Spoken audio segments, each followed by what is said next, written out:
And now, right to your hosts of Down the Garden Path, Joanne Shaw and Matthew Dressing. Welcome to Down the Garden Path, where we discuss down-to-earth tips and advice while doing our best to help you seasonally manage your garden and landscape.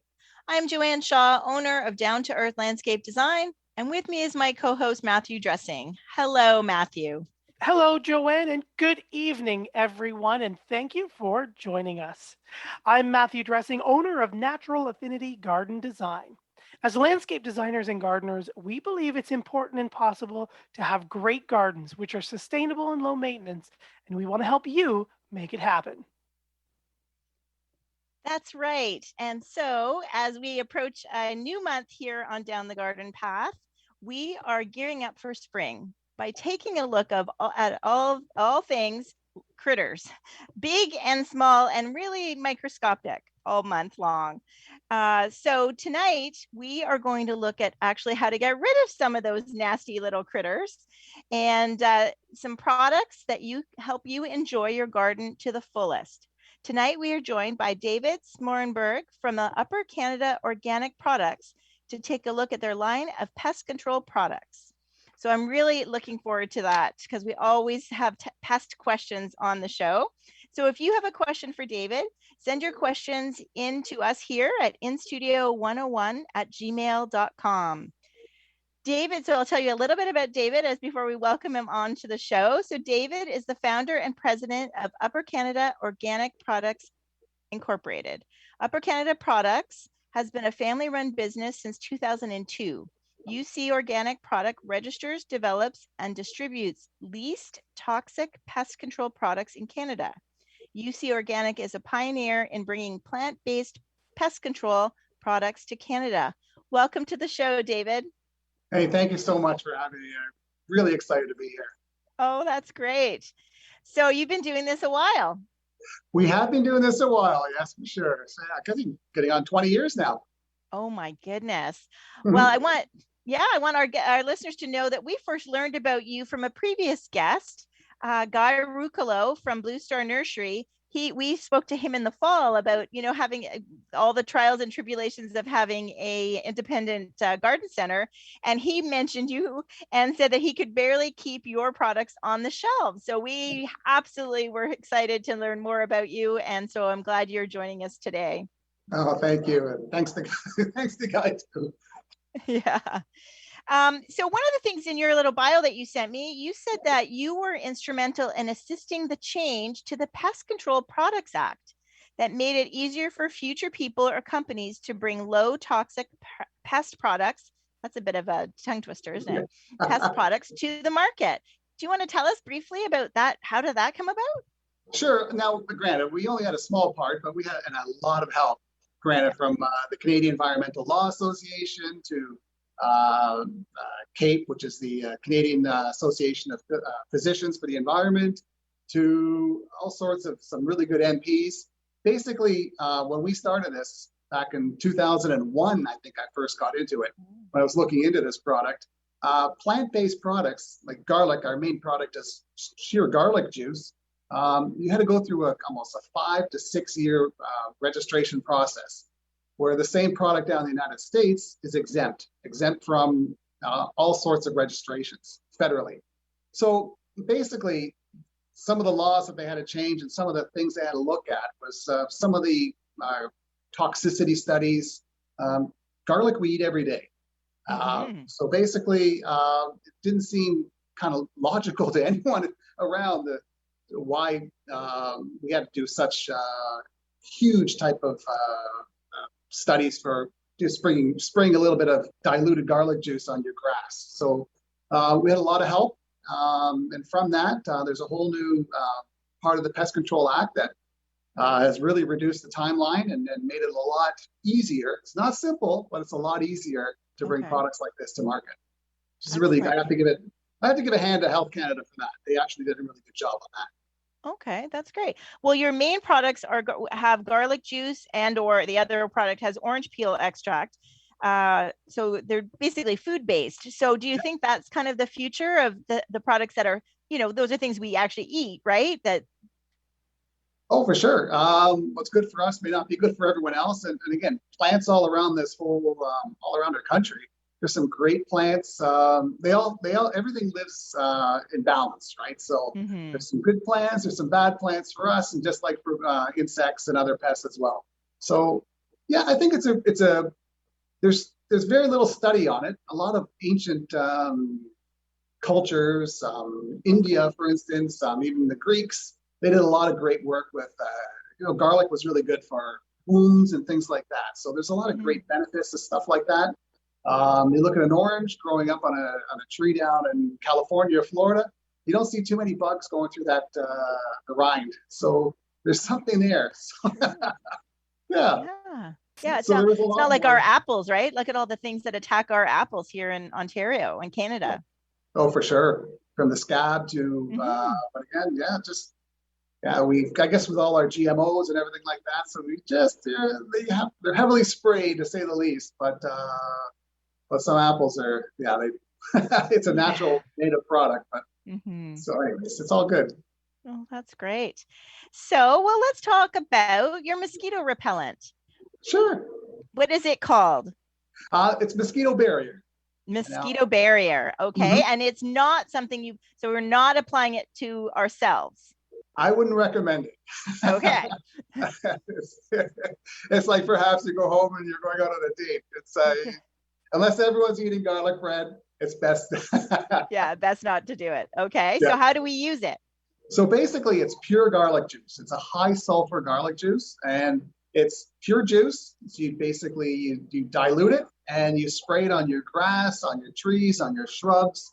And once that's done, within about an hour or so, you and I will not even smell the garlic.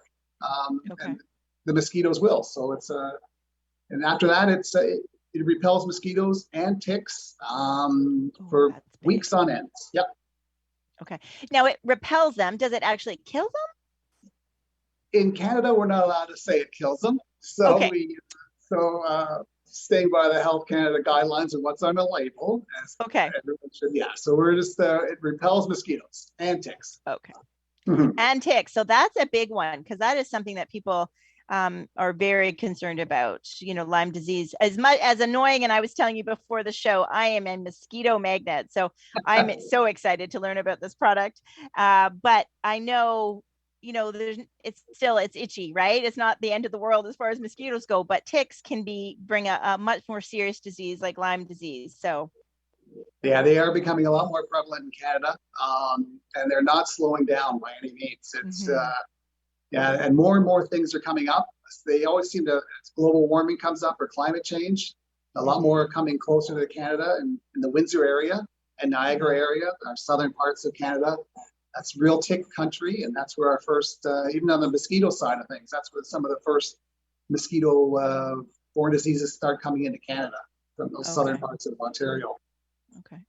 So does the garlic work the same with the mosquitoes and the ticks? It's still like a repellent. It's just that they don't like it.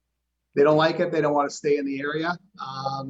So it's unfortunately they'll go to your neighbors or they go back into the forest and look to latch on. A tick's example, look to latch onto an animal that's crawling by, but they'll move back into the forest or away from the area that smells like garlic. Okay. So it'd be good to buy some for your neighbor. Absolutely. Yeah. Okay. So that's good to know. Some of the garlic, when you crush it, there's all sorts of different sulfurs in it. And there's certain sulfurs that when mosquitoes fly into the area, they sense danger.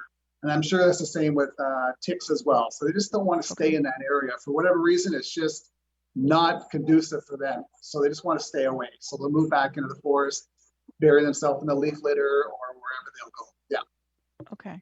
So you must then purchase garlic are you doing the manufacturing of that? Or is that like a secret? It's not really secret. It's okay. This is a non-GMO garlic. So it's all, but it's a variety that's grown in the Southwest United States. So you have it grown in California, Texas, New Mexico, that kind of whole area. That's really one of the biggest garlic growing areas in the world. And so it's a special variety with high high sulfur, and that's what keeps these mosquitoes away. So they'll crush it for us, they'll bottle it for us. We do some bottling up here in Canada for some of our newer products. So we do a little bit of both, but we don't definitely crush it. That's a specialized thing these guys do. Yes. Okay. So even though you're a Canadian company, it must be available then also in the US. It is. It's widely available in the United States as well. It's in some other countries too. I think Australia has it. Italy has it, or at least a sister product or a twin product. Yeah. Okay. And it's also called, is it also called mosquito barrier? Yes, it is. Oh, okay. Mosquito That's barrier, excellent. and they also down in the United States, it all started from the original product, garlic barrier, which was used for agricultural use. And they seem to have, they stopped for lunch one time after they were spraying a field with garlic juice. And they stopped where they didn't want to go back where they sprayed. So they went across the road and they were having lunch and they were getting eaten by mosquitoes. And they decided to walk away to get back into the area, the fields that they just sprayed, and there was no mosquitoes. So let's do a little more study on this. So they found out that mosquitoes, do not like garlic. Excellent. And it's funny because I attended a garden tour, I'm going to say 2018, 2019 in Texas. 2018, I think it was Texas. And we did visit a garden center there. And I saw a product, garlic juice, like a product for mosquitoes there. And I was like, how do we not have this? Yeah. And so, and we don't, I haven't seen it on any shelves. So that's why I was also super excited when Guy mentioned it. So I'm looking forward to finding it at one of my local retailers. So I find that fascinating that it's taken this long for a food product to make its way to Canada. Yes, it was quite a struggle to say the least. So but eventually it came around, and it came through finally. It was a long haul. Okay, and so people can buy the product from you on your website or local retailers, and they tend to be the smaller retailers, right, all over Ontario. That's correct. Yeah. So that's kind of where we started. We had a lot of great success. They would at least answer your phone calls, and they when you call them up, and they would be receptive to new ideas. Right. And we all started at the small garden shows and local shows, and so they've been great, and we thank them all for our support. On our website, we do list a lot of the garden centers that take care of the product. Okay. So they're all over Ontario and all over Canada, really. All over Canada as well. Yeah. Excellent. We have a few questions coming up on email. And the first one's a perfect one. So thank you, Tommy. He's asking, are all these products good for pets? That's a good one, right? Absolutely. We had a Wheaton Terrier. Unfortunately, our poor dog just passed, old age. So, he'd be out in the yard. I'd be spraying my own yard. And he'd be right out there right afterwards. So there's no issue because you're spraying a diluted version of garlic. So it's very, very mild. And mind you, it does smell quite a bit for about an hour or so. But after that, it's very mild. So a lot of dog foods do carry garlic. And while it's still the same family as onions do have a special thing that's not so great for their kidneys. So garlic does not have that ingredient in it. Okay. And I know in your notes you mentioned you're not necessarily spraying even for ticks, right? Because some people might want to spray their animal for to prevent ticks, but you don't really. Do you spray the animal? You just spray the area. Spray the animals. Yeah, just spray the area. So you really, once you get them out of your area, then you're pretty well good to go. There might be the odd one still hanging around. It's funny, we did a test pilot in Kingston. One of our sprayers did. And it was actually in a dog park. And after the first couple sprays, they had the park was filled. People were complimenting them that there was no ticks on their dogs anymore. Normally, these dogs would be going home with, 20, 30, 40 ticks on them, and they'd be picking them off all night. So we've had some great results, and the city of Kingston kept going back and spraying their dog parks. So it was great. Excellent. And more and more. Yeah. Because that's a high concentration of dogs. Like if you succeed in a dog park, right? Exactly. Exactly. Excellent. And the price point. So our next Karen is asking if it's expensive. So what's sorry, I missed that. Okay, sorry. Karen is asking if the product is expensive, or what's the retail price of the product. Sure. Now, for instance, a small bottle, basically just around a liter. A liter costs retail around $50. Okay. Now that liter will cover just around an acre of property. So I myself live in with my family, a small 3-bedroom bungalow, maybe 45 feet by 130 feet. That 1 quart or 1 liter will do our whole place almost all season. So it's front and back. So it's really consider if you have a mosquito magnet, you're burning propane. So propane will probably, to do that, you're looking probably at 2-3 tanks, and it's not contributing to global warming with noxious gases or anything like that. Yeah. You are, it's a little bit better cost for that. Okay. Yeah, I would say it's priceless. So if anybody who really it suffers from, attracting mosquitoes, then I would say that that's a very reasonable price. Because I mean, a can of like insect repellent and stuff is, probably like $20 or so, right? Yep. And not good for you.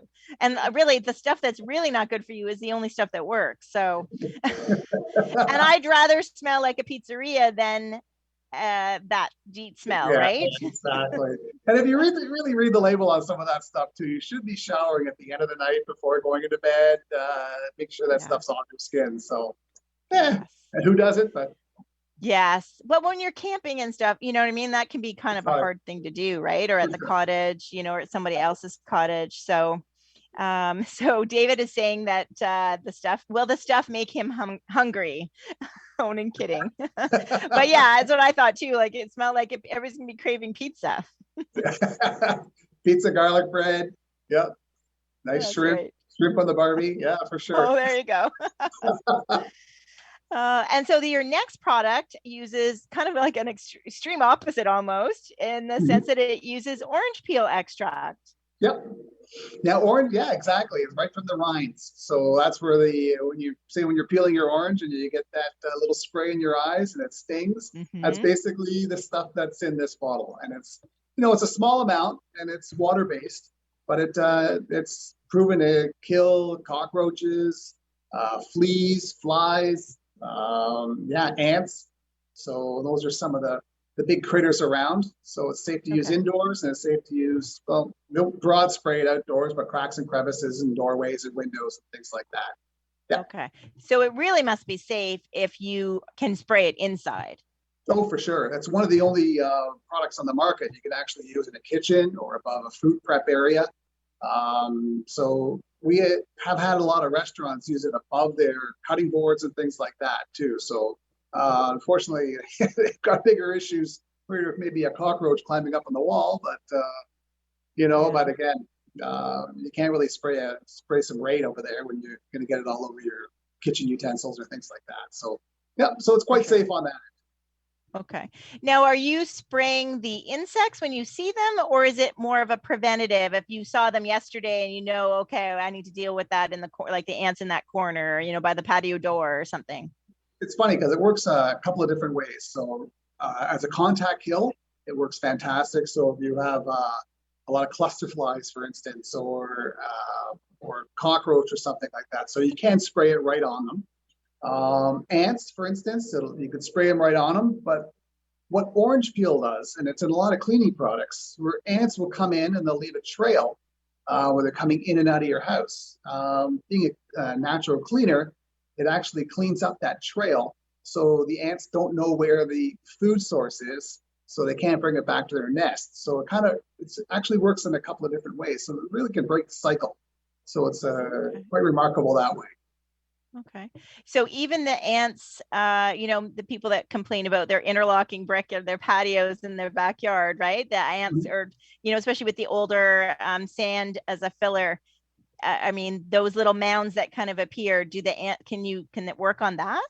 Oh, for sure. Yep. I know even up in Toronto now too, we're downtown, some of the parks. They're getting fire ants too, so making pretty effective on fire ants as well too. So, but again, you really want to make sure you're just ants outside in the yard you're only going to see a few, and until you get down below, there's so many more. So you really want to make sure you keep them outside where they're doing their work as opposed to inside. So stop them from coming inside and they won't be a pest. Outside, they probably have a good purpose out there doing whatever they're doing.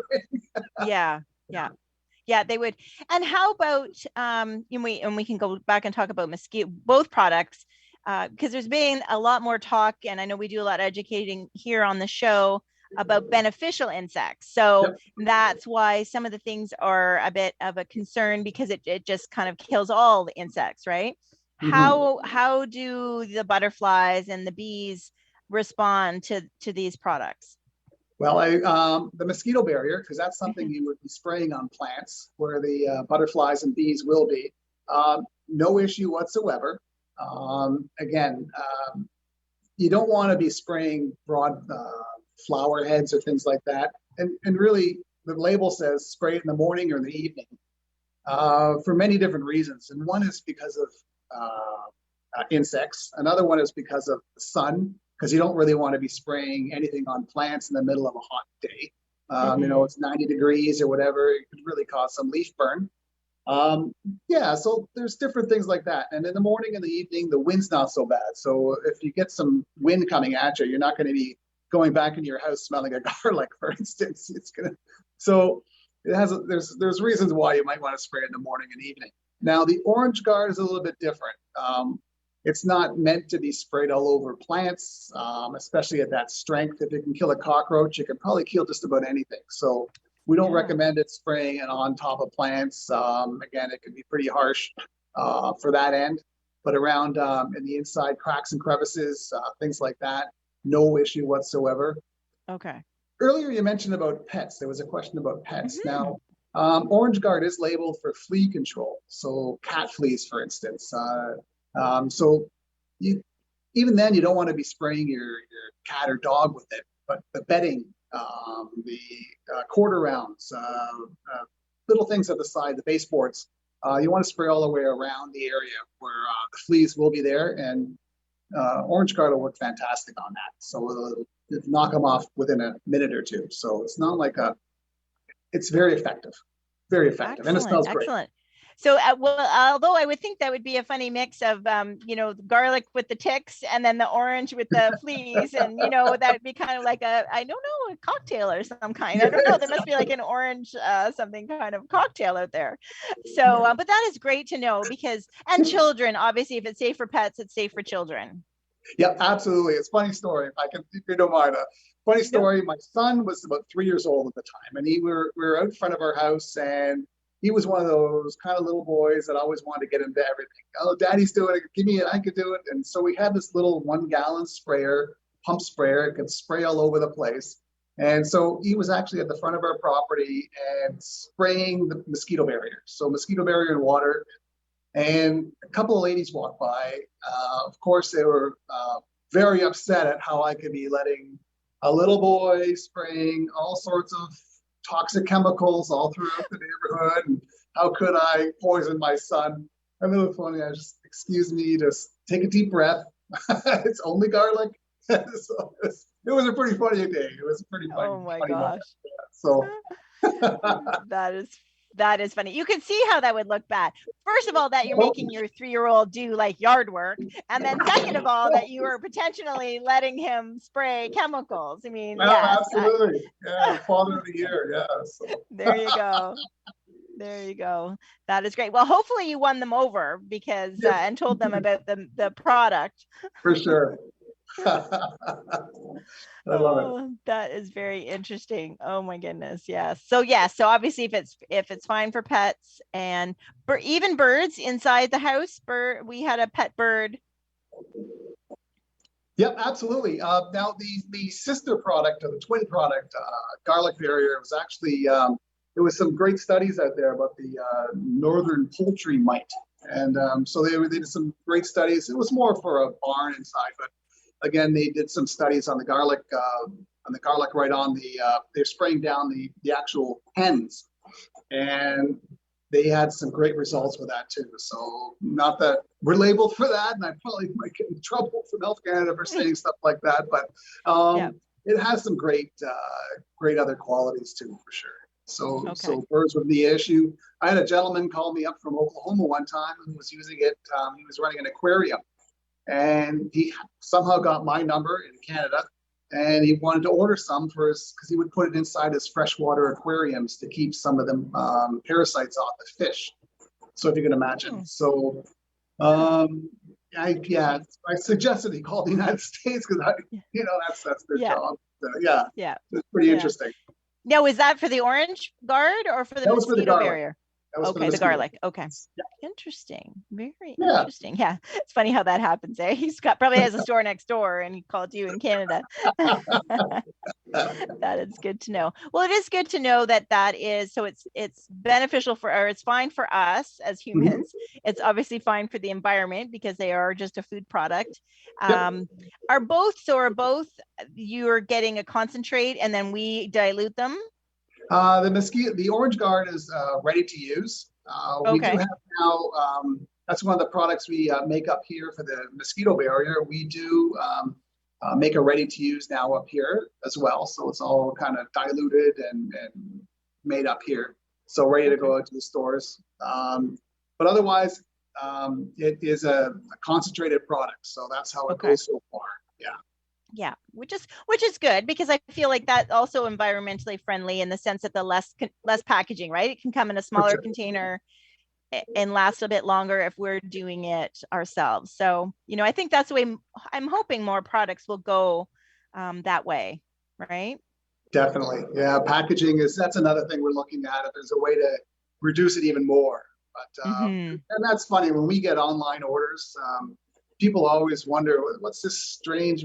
Everything we use, we try to put back into packaging to, so you might see some back of label wrap to help protect the product as opposed to using those styrofoam chips. And so we are constantly reusing as much as we possibly can to stay, just not to produce any more waste. If it can be reused a little bit. So everything we can. All right. So we have a question from Dan. He's asking, does your guest make anything for pest control regarding mice or rats in the garden? And that is a popular one. We usually get one at least twice a month. We'll get somebody asking about, rodents. Mm-hmm. So is that on your radar at all? We do have something potentially. We've been sending out some samples of a product, but more to keep them out of your house, as opposed to something in your garden. So again, you got to be careful with things in your garden too. I guess mice and rats, chipmunks will eat the same thing, right? So squirrels will eat the same thing, whatever your views on squirrels are. But again, if you have other animals that might come in, whether it's raccoons or the neighborhood cat might hop the fence or go underneath the fence, or a dog. So you just want to double check and be aware of what you're putting out there too. So especially for things out in your yard, I know, because rats can really, do some damage in your yard. And you want to try to keep them out. Like I know a lot of mice, especially mice, perhaps rats as well, bird feeders. And bird feeders, I know everyone loves a bird coming around. They're amazing, the songs and this and that. But when you're feeding the birds in the middle of the summer, they drop a lot of seed. The seed that gets dropped, they're mice. Mice are going to bring ticks into your yard as well too. So so there's try to put them away from where you're going to. If you have a bird feeder, put it to the far corner of your property or somewhere away, so you can. Yeah, that's a good way of trying to exclude them out of your property as well. Look at the source, why they're there. Okay. Yeah. So the mouse product that you're testing, are you still testing something to keep mice out of the house? Well, we know it works. It's just a matter of if we can get any traction with any retailers that take it on. So the minimum orders are quite large. But it's basically it's from linseed, so it's a natural product, and it basically is like a natural caulking that you can sand and paint over it, and So mice and a lot of these other insects or pests are more habitual. So they'll come back into the area and they'll see that hole they came into your house with, and they'll chew into it. It's kind of like a bad gum, if you will. So they don't really like it, and they'll leave. And then so we'll keep looking for a new place. And if they can't get in, they'll go to the next home. Okay, interesting. So then that'll be on your website when it's available. Hopefully, yes. Okay. Yeah. That is great. Welcome to the show, Matt. Hello, everyone. Hello, David. Welcome to the show. Thanks for joining us this evening. No, thanks so much for having me. It's great to meet you. Nice to meet you too.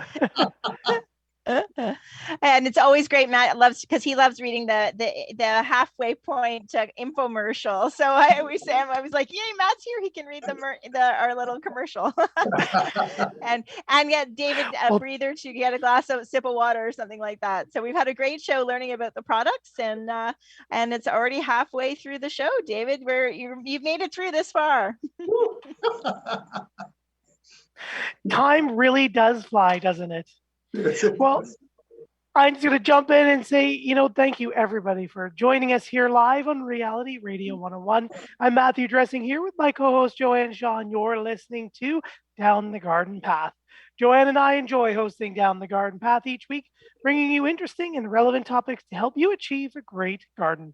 We learn right along with you from our research and from the guests that join us here on the show, such as David from Upper Canada Organic Products. So don't forget, you can spend more time with us down the garden path. Follow us on Instagram and Facebook. Our handle there is at Down the Garden Path Podcast, and you can find us on your favorite podcast provider. While you're there, please hit that subscribe button to be notified of new content, and please don't forget to like, share, and leave us a comment. We love hearing from all of our listeners. Don't forget, you can always write us here as well at instudio101@gmail.com. Gary does forward the mail. And you can reach us directly as well at Down the Garden Path Podcast @hotmail.com. And that's my little mid-show segue. So I'm going to throw it back to David. And I've seen the questions coming in before I joined. So I'm excited to see where this conversation continues to go. Excellent. So we did have a listener, Matt, you can probably agree with me that, at least a couple times a month, we get questions about mice in the garden and rats and things like that. So David was just mentioning that there is a product under development, but it's more for keeping them out of the house. And you're right, that David, there's so many issues with, as much as we want to keep them out of our gardens, there's still the squirrels and the chipmunks and the birds and the raccoons and things like that. The neighbor's cat, so it becomes a little bit more of a challenge, right? I'm out of the garden. For sure, yeah. You get into some of the baits as well too, and those baits can be, if a mouse eats it, and then all of a sudden an owl will pick it up, or a bird will pick it up, or a cat will pick it up, and then you have another issue again. So you're getting rid of the natural predators, so because they'll get sick as well. So again, be very careful with some of those products as well. So okay. Yeah. All right. Now we've talked about your most popular, and I'm so excited about, like I said, the mosquito barrier one. But what else do you have? I know you've got a number of products on your website. And I have a question about the closet moth. I don't know what kind of moth it is that eats your clothes in the closet, but but are there any other, do you have a product for that? So I'll just be asking my own question there. Or if there are other products that our listeners might be interested in. Yeah, well, I'm not sure, but we developed, I'll start with the product, the closet moth, if you will. Yeah, so we do have, we have one more for a pantry moth. Okay.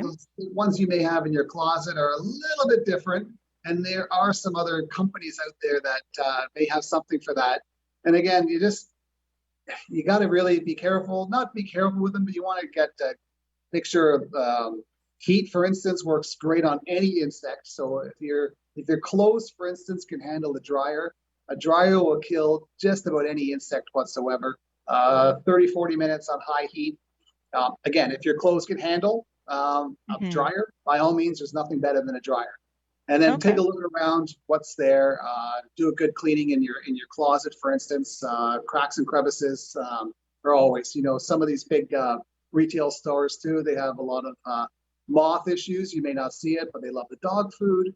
But it's funny. I've been to some of these seminars. Products that we don't carry, but you want to educate yourself. But by the time they're go into the dog food or some other kind of food source, before you know it, they're already gone. So when pest control companies, if they're not up on it, they'll treat around where the food source may be, but they're already laying eggs in another part of the building. So you want to stay on. It's not as easy as you think. So you want to make sure somebody's, if you bring in people or if you're going to do it yourself, just take a look. Yeah.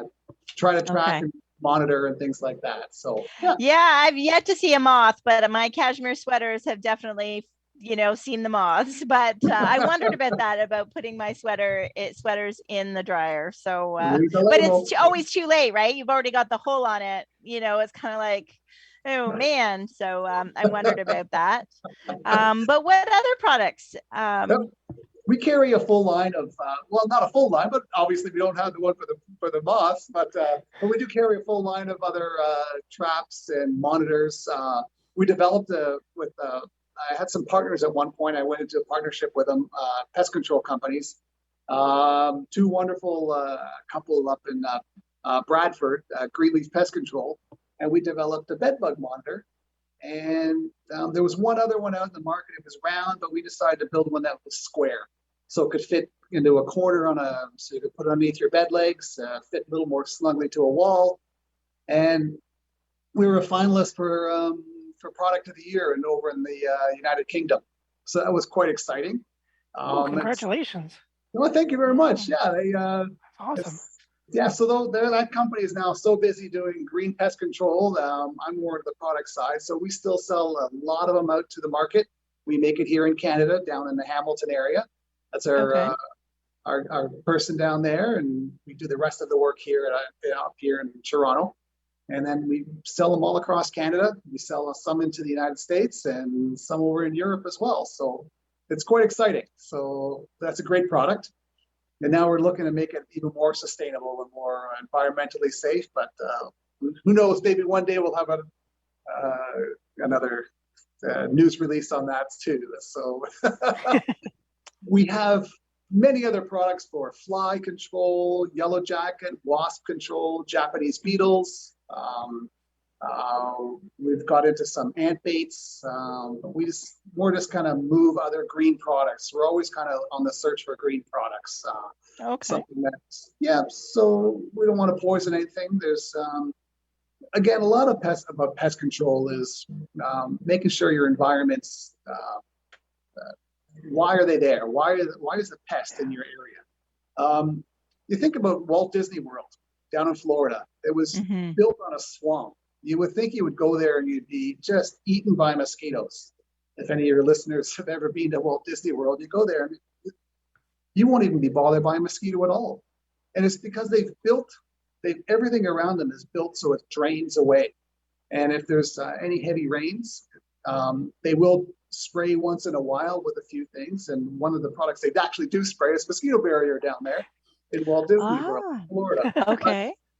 But overall, it's the environment is built that way. So everything drains properly.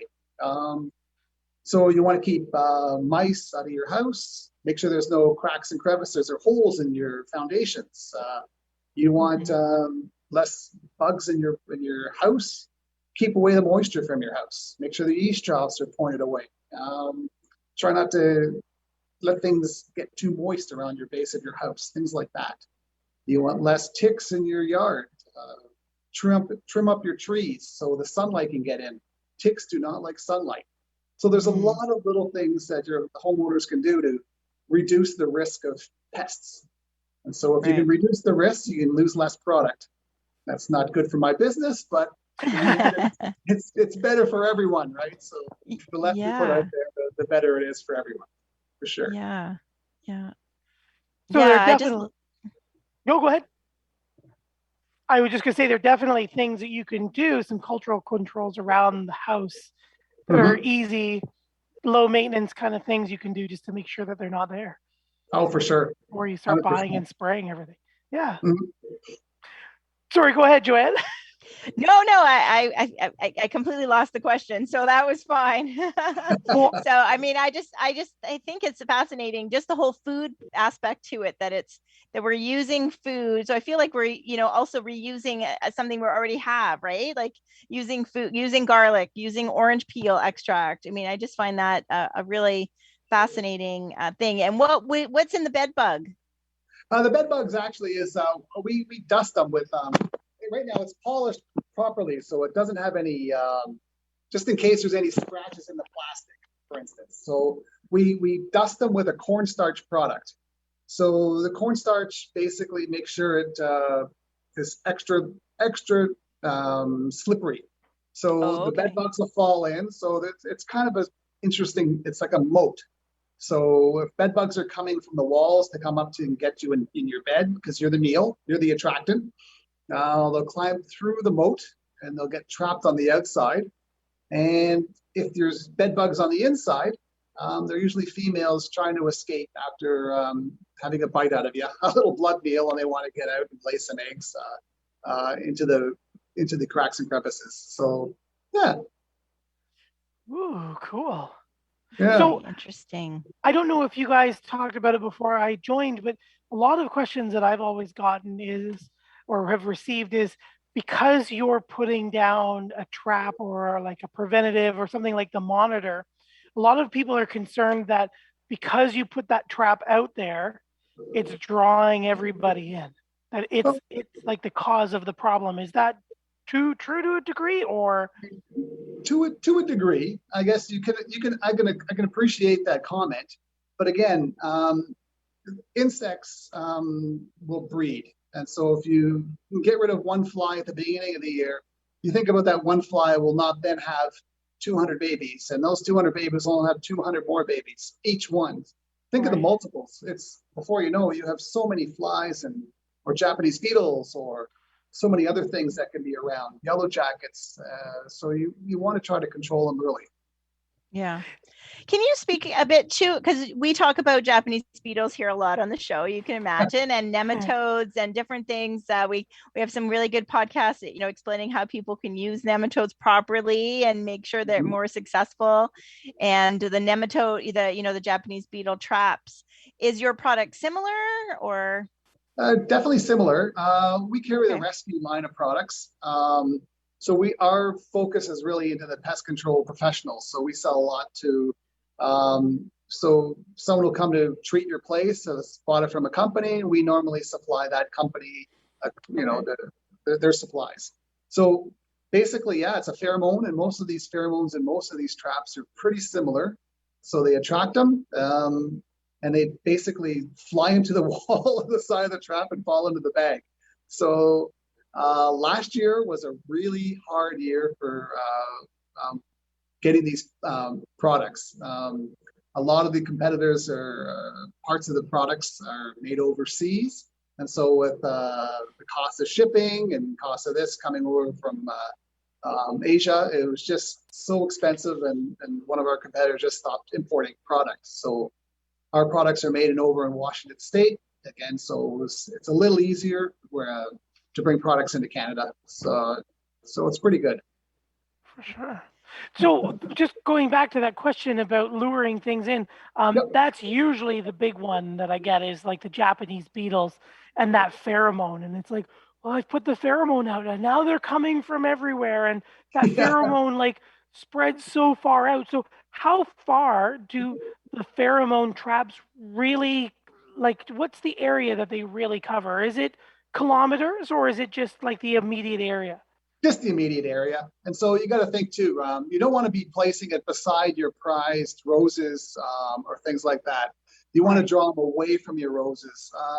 If it's our trap or the competitors, you place it more in the middle of the yard as opposed to the sides. Otherwise, they're going to smell the pheromone. They're going to come close. They might stop, have a snack on the way. And so that snack's going to be your roses or your raspberry bushes or your who knows what, your ornamental for sure. It'll be an ornamental. So you just spend some good money on. It no longer has flowers and leaves on it. So put it in the middle of your yard.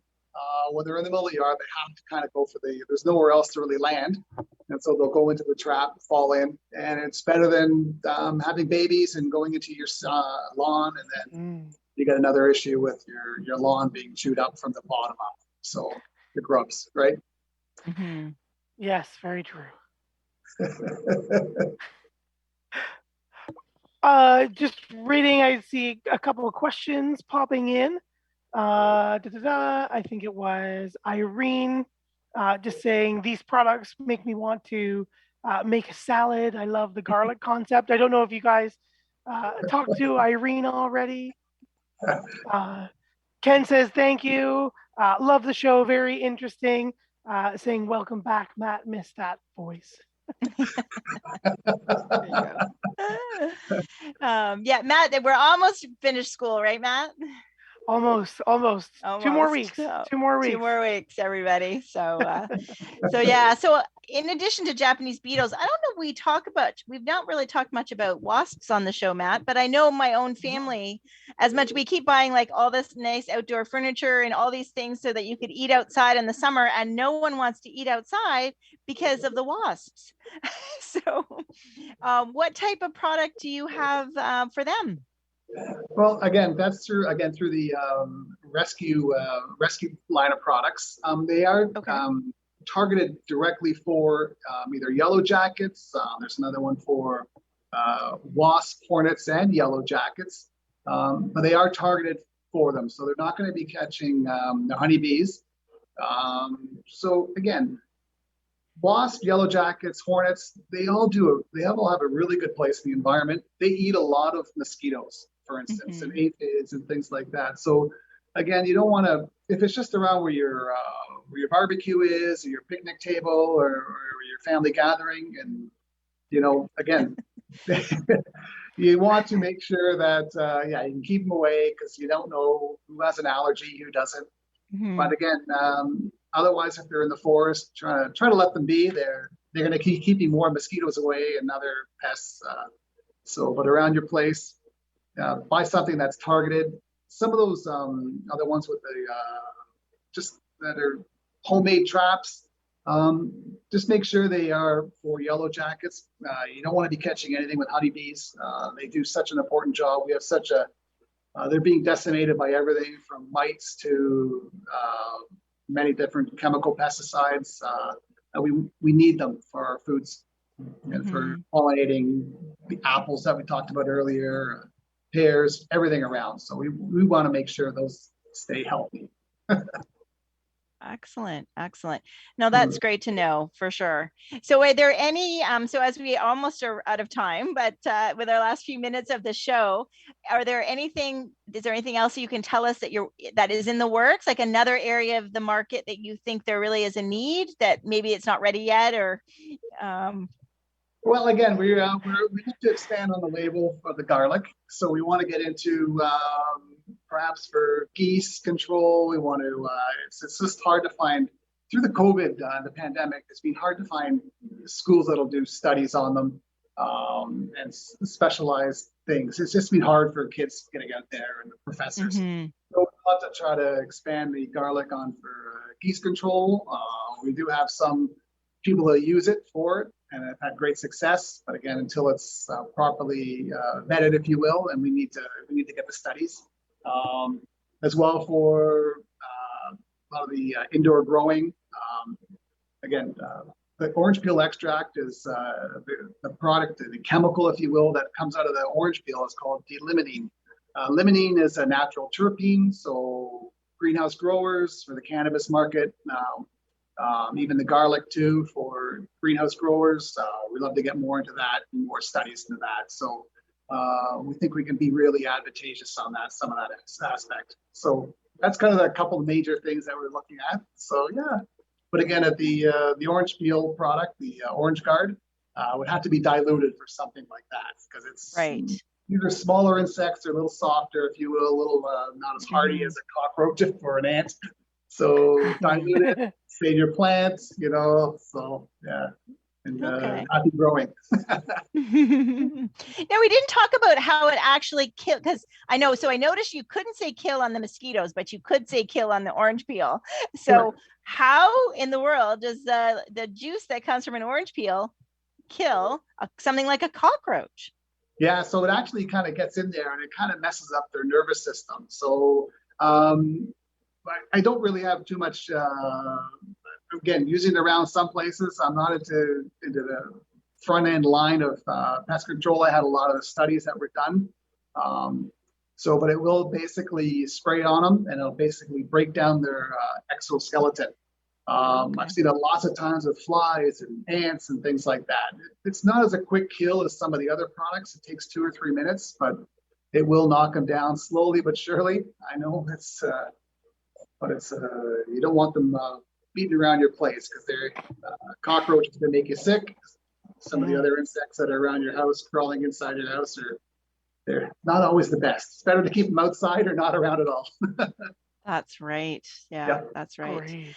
Yeah, I mean, I think that just the mosquito barrier alone, I think, can really help. And the fact that it is a barrier and the area.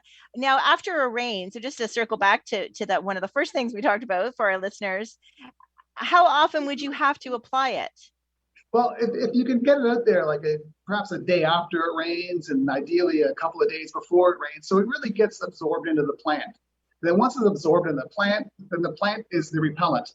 So really, so the rain won't wash it off. If it's a torrential rainstorm or you're getting some heavy pounding, like either small hail or some heavy torrential rains, again, as even a weed product like a Kill X or something like that, will eventually get diluted through the plant. So you will probably have to do it. But again, it's all about the pest pressure. So if all of a sudden, if you have one mosquito come out a week later, don't bother spraying again. Wait until they're a real bother again, or you can sense that they're coming on, and then follow the weather. And then try to get on it every 3-4 weeks. If you can get on the program about every 3-4 weeks, spraying your backyard. And it's really good for your plants too. There's so many beneficials inside garlic. Seleniums, the sulfurs, they're great for the plant, they're good for the leaves, they're good for the root system. So fungal control too. So so it's got a lot of benefits as opposed to just keeping mosquitoes and ticks away. So it's actually good for the soil and good for the plant itself. There's some little micronutrients in there as well. So Interesting. So could it help with powdery mildew? Let's see, where's Health Canada right now? I know. They're not listening. We do have some studies on that. And that's something we love to get some more research on, but it's definitely promising for sure. Okay, well, I'll test that out for you, because between my peony and my 9-bark, I would love to test that out for you. So I will keep you posted. We'll have to do a recap show episode. Absolutely. And I know Matt is teaching nursery management, right, in college. Do you guys cover that kind of stuff? How to insect control and that type of thing, Matt? Yeah, they will get a full IPM course. And so they'll look at all the pesticides, herbicides, and all that kind of fungicides and all those fun things, and get to look at applying them and how to use them and those cool side effects and benefits, or the not so cool side effects and benefits. That's right. Talk organic in that one, like we are tonight. That's right. Read the label. Yeah. Yes. Yeah, I know yearly Landscape Ontario has that IPM conference. Have you ever been part of that, David?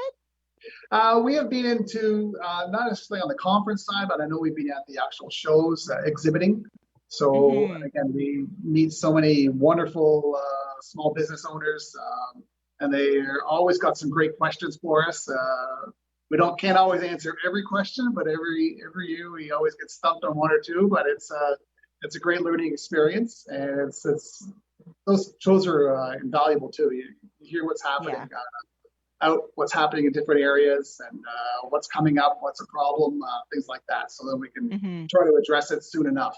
So Oh, that's wonderful. Yeah, we've definitely missed those as an industry, right? The last 3 years. So hoping that we can get them back again next year, because they are invaluable from that, especially to see the new up and coming things. I think there's nothing better than having it in your hand, although I think listening to a podcast all about it is always good. So I hope our listeners are enjoying the show as well as our future podcast listeners to learn, because I think something that's organic and food safe and human safe and also safe for beneficial insects, I think it just checks all the boxes that people are really concerned about right now. So I think it was just great to learn more about your two products. And so for our listeners, if they want to find you, your website is ucorganicproducts.com. We have a lot of different other websites that can be directed there, but or you just Mosquito Barrier Canada or mosquitobarrier.ca. That'll bring us to our place, or orangeguard.ca. It'll take us all the same one. If you're looking for a specific brand, or if you just can't remember, just Mosquito Barrier or mosquitobarrier.ca so it's great. Yeah. Good. And we'll have that in our show notes as well. And for our listeners who you said you have a list of retailers. So you can check out, I know Matt Reckers is the only retailer near us. I know Reckers is closer to you in Oshawa. So Reckers carries it here east of the GTA. So I'll be heading out there to pick some up. And so if you don't have a retailer, check David's list on his website. And if you don't have a retailer nearby, then you can absolutely order them direct, right? Absolutely. And again, whether you order it from us or from any of our retailers, by all means, if you have any questions whatsoever, there's a contact page. Just reach out to us. We're happy to answer any questions whatsoever. So we're an open book, and if I can help you with anything like that, I'm happy to answer anything, even if it's not related to our products. And, okay. Trying to help you out. I wish you luck in your growth. Matt, he was saying that, they're growing slow and steady and not necessarily ready for the big box store explosion, but he's got a plan for it. So that is very good to know. So when I see it in Home Depot, I know I'll check on you to make sure. But don't forget to support our small business. That's true. They are the backbone of our country. So yeah, we love our that's small true. business.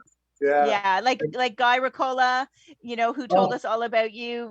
Those people, put their life work into supporting their communities with their garden centers, from Christmas trees to pansies in the spring and all of that. So yes, we definitely want to give a shout out to all the small retailers, don't we?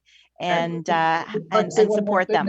They are great answering questions too. So they are highly educated, so they know many of the answers. So as well, so use them as a resource, and don't forget to buy an extra plant from them as well.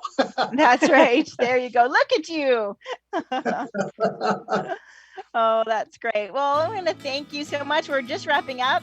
Matt, next week we're talking to Bob Reeves with Root Rescue. So it's kind of a different kind of, not quite an insect, but a different kind of microorganism, right? That will help our trees.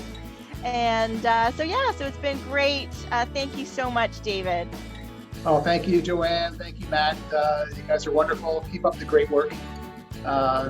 We could use a good education like this. It's great. Thank you. Thank you. We'll see everybody. Thanks again for tuning in here live on Reality Radio 101. And we look forward to talking to you next week here on Down the Garden Path. Take care.